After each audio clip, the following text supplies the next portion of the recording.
bring you good news that will bring great joy to all people.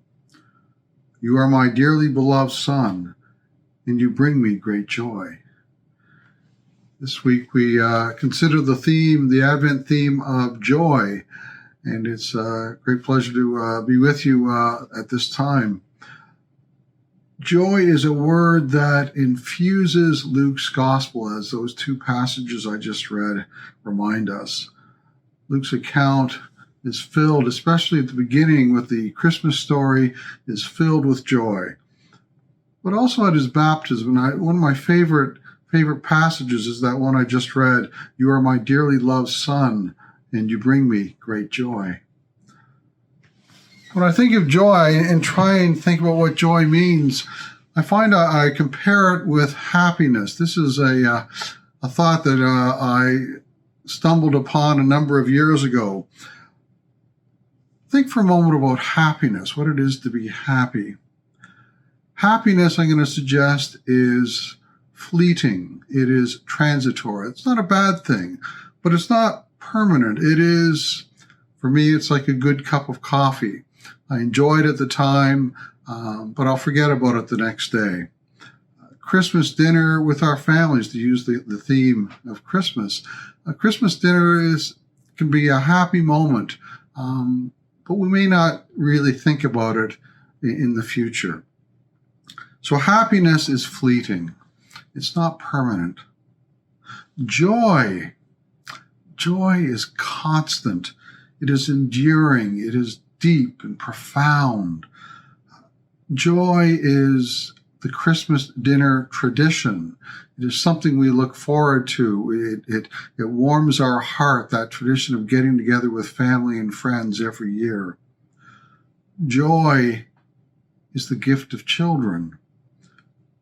Their birth, raising them through infancy, as toddlers, as teenagers, snuggling with them, their successes and their failures. Joy is ongoing as a parent. There's that ongoing sense of wonder at having our children. And in that respect, joy does not necessarily include happiness. Being joyful does not necessarily mean being happy. And that may sound rather strange. But in the midst of joy, we can suffer pain, loss, grief. We may know the joy of a loved one throughout our lives, and we can know that joy even when we lose them in death. Because there is the joy of having been blessed by their presence in our lives. Joy, I would suggest, is what carries us through our hard times. So what is our joy in Advent, in Christmas? The joy we are offered, I believe, is that of the birth of a child.